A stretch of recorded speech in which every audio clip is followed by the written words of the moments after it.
I'm an actor, I do my job, I love my job, what I do, but then I come back home and I'm Raj. It's that one night in 365 days where a girl is crowned, which you see on stage, but the whole year what you're doing is not a very glamorous job. I read all my scripts and if I like something, I say yes to it. When you push yourself out of your boundaries, only then you taste something which you could have never tasted otherwise. I don't think so. Maker doesn't use a language in a way which should get affected to the people. You know, you're talking in a Hindi and mixing a Punjabi or maybe a Bengali or maybe Marathi. So it's becoming very normal now. Consciously, of course, you always carry what you're doing the whole 12-13 hours a day. मालिक के सामने जो सारे characters हैं, all are very powerful. I don't know why he has never explored action. Before, I think, before he started acting, he was a martial art, trained martial art. You know, he has won gold medals and all. We as a filmmakers, we have to do homework to match his readiness. Internally you prep, then you try to get the external aspects right, like the mannerisms, the language, the dialect. Hi, I'm Yashika Mathur from HT City. Welcome to Delhi. Thank you. Thank you so much. I'm very sure that by now all of you have heard the amazing response that the trailer has got. Yes, thank you. It blew my mind when I saw it. I'll start with you, Pulkit.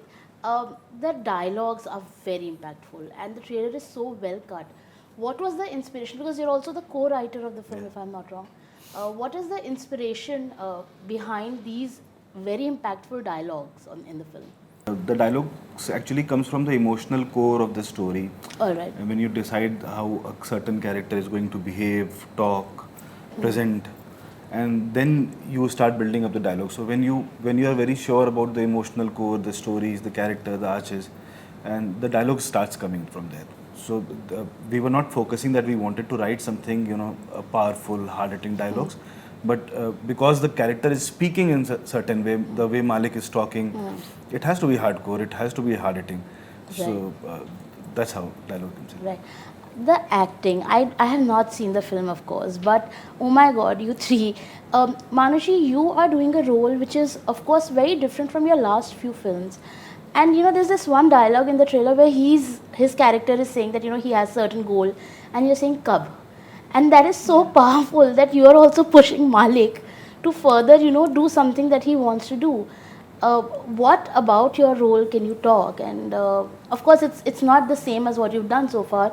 So a little on those lines. No, it's definitely very different from whatever I've done till now. And I guess I won't go much into. I won't even change your interpretation of the dialogue. I like the mystery. But now I'm thinking, I'm like, sahi se to bola tha na, Pulkit. But I'd say like Shalini is of course Maalik's better half, and she's while Maalik is he's ambitious and he's trying to grow within his field in his own way. She's someone who's also putting her point across as to what her opinion of it is and how it impacts her life as well. Good or bad, we'll see that in the film. Right. But I'd say that she's someone who also provides a lot of stability to Maalik because you know, whenever you have an ambition which is so surreal, which is so larger than life and you want to achieve these things, you need to have those anchors in your life, and somewhere Shalini is that to him. Right. Prosenjit, asking you the next question, are you the villain of the story? And you have to wait till 11th. Because, you know, the way you walk out of that car and you say that you're here to kill Maalik, it's very difficult to frame your character as a villain because you're the law-abiding guy, right? What would you have to say about that? It's a wonderful blend, I can tell you. I shouldn't tell anything else. It's a very powerful character. And Maalik ke samne jo sare characters hain, all are very powerful. All the characters are very powerful. Because Maalik is powerful. Yeah. So, but her character ka alag-alag, there's alag-alag, you know, there are contribution in the film basically. So, my character is really strong. It has also a very strong presence, a strong backdrop of the character. The background of the character is very strong. So, he made it very nicely, and for Maalik, you need to have maybe 5-6 is less for Maalik. Maalik can carry that. So, that's the reason it's Maalik. Right, right. Maalik, coming to you now. I'm very overwhelmed because I have seen your work in the last 15 years, had so many thoughts about it. You're really breaking the mold with this one, are you? And did you feel the need, firstly, to enter this genre, a very powerful character, definitely not what you've done in the past? What drew you towards, and why at this point in your career you felt you should do this? No, it's not like I calculated I'm going to do it at this Okay. point. It just happened. It was a mere coincidence and nothing else. I read all my scripts, and if I like something, I say yes to it. And that's exactly the reason why we did Maalik, was because I found a very powerful story in the script. I loved the character. I loved how ferocious, how there's so much power in this character. And I've known Pulkit for many years now. He's a phenomenal filmmaker, a very dear friend. Jayu, who is a producer, again a very dear friend. So everything was right for this film. Because for me, it's the story which is the most important thing, and then who's making it, who's producing it. And all the tick marks were there for this one. So that's the reason I said yes to it. And of course, it offered me something new to explore. Yes. It really pushed me from my comfort zone. And I like that. I like Right. it when things, I get scared of stories and characters that I don't know how I'm going to do it. But that's the only fun of being an actor, when you try something new, when you push yourself out of your boundaries. Only then you taste something which you could have never tasted otherwise. Right. Since this is, as you're also saying, it's something new. Did playing this kind of a role, which also has a very dark, it Yeah. has a very dark side to it. Did it sort of have any impact outside of the shoot? Because actors, of what I know, Yeah. immerse themselves into the characters. Did that happen with you in any way? Outside, no, not really. But subconsciously, of course, you always carry what you're doing the whole 12, 13 hours a day. So not like at outside I'm gonna roam around with AK-56. I don't want to do that. But I think it's very subconscious. The process is very subconscious. Like, we would meet after shoot. Of course, all of us would sit, hang out, chill, joke around. But subconsciously, because you've tasted that power for so many days, it remains with you. Like, even at that time, also somebody says, we have to give this shot immediately. You can immediately switch, Right. and become Maalik. Right. Making Raj do this, of course, it's his hard work as well, but as a director, you are also directing him and pushing him in that direction to give that kind of a performance. Was it difficult for you? Because he is known to be a very content-driven actor. So was it difficult, or was there a strategy in your mind in sort of helping him deliver this really dark character that what appears in the film? No, it was not tough actually, because I don't know why he has never explored action. Before he started acting, he was a martial art, trained martial art. He has won gold medals and all. So I don't know why he has never done it. But I was not conscious about directing him, that he has never done it and he'll do it. I know that the moment I have him on board, the moment I have him in front of the camera, he is going to do magic, because the kind of actor he comes so well prepared on the set that sometimes we as a filmmakers, we have to do homework to match his readiness. So yeah, not at all difficult. Right. Manushi, you're not alien to the genre of action. You have been part of action films earlier. But in this film, of course, you're not, if I'm not wrong, you're not doing any action. Yeah. But did you have any side notes, as in terms of how you could sort of with your character contribute more to the genre? And also it's a little non-glamorous role as compared to your previous roles, if I'm not wrong. Yeah. So what kind of side notes did you have where you thought that, okay, with your experience, you can With also respect to action, I had no side notes to give to anyone. Okay. But I'd say, with respect to my character, the prep obviously was different. Was internally you prep, then you try to get the external aspects right, like the mannerisms, the language, the dialect. So I guess all those things we worked on before we reached set. And of course it was new, but I think Pulkit really helped me through that process. And by the time we were on set, I guess, you slowly, and as and when you keep shooting, you keep getting better at it, because you go into that zone and then you start being that character a little more. Right. Okay. Prosenjit, you've worked in so many films across languages, right? It's never been one particular language. People are beginning to be a little more strict about their language and the cinema that they are watching, or they have a lot of comments about it.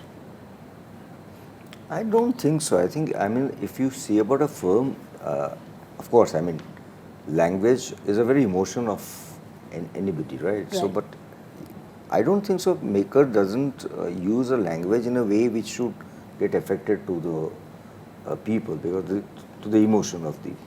I think cinema is made in their own way. Sometimes it happens there can be a error, but I don't think anybody consciously does it. So people are always been very conscious about their own language, and I don't think film is going to be affected on that. People are now regularly watching it. You know, you're talking in Hindi and mixing a Punjabi or maybe a Bengali or maybe Marathi. So it's becoming very normal now. Do you feel that action as a genre is the demand, and the violence and the gore is in films is getting more audience than ever? It was there since I think, since a very, very long time. We've been making films about battles and wars for a very long time. Not like it just started happening now. In Hindi, of course, Manmohan Desai sir started making Amar Akbar Anthony, and Yash ji made Diwar.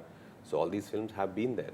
So it's not something new that suddenly a new genre has opened up for our cinema. In the recent past, of course, some of them have worked really well, and also so many of them haven't worked well. So it's not like all of them have worked very well. I think the bottom line is it has to be a good film. It has to give you some kind of an experience in theaters so that you remember it, you want to talk about it to more people, that go watch it, because I had a great time watching this film. So it's the film eventually that matters and not any kind of genre. Right. You've also completed 15 years this year as an actor. From your journey, from your debut film till now, is there a lesson that maybe the film industry has taught you? Film industry has taught me. No, I think I'm very happy with my journey. Okay. There's nothing that I want to. Means I'm a very, in a way, private person. You know, I don't consider myself a representative of the film industry. I'm an actor. I do my job. I love my job. What I do. But then I come back home, and I'm Raj. I'm living my life very happily, quietly in my house. So there's nothing, no lesson that I've learned that, you know, the only thing is keep doing your job, keep your head down, keep pushing yourself, and work, because that's the only thing people will remember you for, and people will remember eventually once you're out of this planet Earth. Right. And nothing else. Everything else around it is a noise. Right. So don't worry about that. Right. We have Guru Purnima also coming up. Do you have a guru, somebody you know who you look up to, in the industry or outside? You've always considered a guru. I don't have one guru. I have so many gurus. You know, teachers have played a very important part in my life. Growing up, like so many of my school teachers have paid my school fees for 2-3 years when things became tough. My martial arts teacher, Mr. Yamin, my dance teachers, you know, Kamaljeet Ma'am, Madhusudan sir, who also supported me a lot. And then all my teachers at Shri Ram Center and FTI, who have taught me so much about this world of acting. So getting the right teachers is also a blessing. Right. You know, because you are as good as your teacher. You can, of course, grab as much as from your teacher, but for that, your teacher has to be good. So I'm very glad that I found some really amazing, wonderful teachers. There's a general notion or a perception that when a female artist comes from the world of a beauty pageant, she obviously caters to, she's coming from a glamorous world, and a glamorous role would maybe fit better. What is your take on that, and is there a challenge? Is this a notion that you have, you know, sort of fought your way in the industry? You know, the first thing is that when people say that the world of beauty pageants is about glamour, I do not agree with that. It's that one night in 365 days where a girl is crowned, which you see on stage. But the whole year, what you're doing is not a very glamorous job. Like at Miss World, I was working for the organization. We were working for a charity called Beauty with a Purpose. We were constantly traveling. We were going to the remotest of areas in different countries of the world. That's not a very glamorous job. Okay. So technically what I had to do as Miss World was not something where I had to only wear a crown and dress up and get photographed. Okay. Probably because the media covers that one night. Yeah. That's most spoken about. That's what most people think pageants are about. That's not really true. So for me, like when I transitioned into films, personally, like I mean, whatever people have to say, that's their opinions. But personally, I'd say I didn't feel like I was doing something very different, and I always had to be a certain way. I dress according to my job, whatever is required, and I was a girl doing her job as Miss World, and I'm a girl doing my job as an actor now. Right. So the film industry per se does not have those. See, if someone else has a certain opinion, preconceived notion about where they can fit you, what they can do, I think instead of focusing your energy on breaking that notion, you just keep doing your job in the best possible manner and chase the kind of work you want to do, and automatically everything will fall into place. All right, great. Thank you so much for you. giving me your time. Thank It you. was Thank lovely you. meeting you all.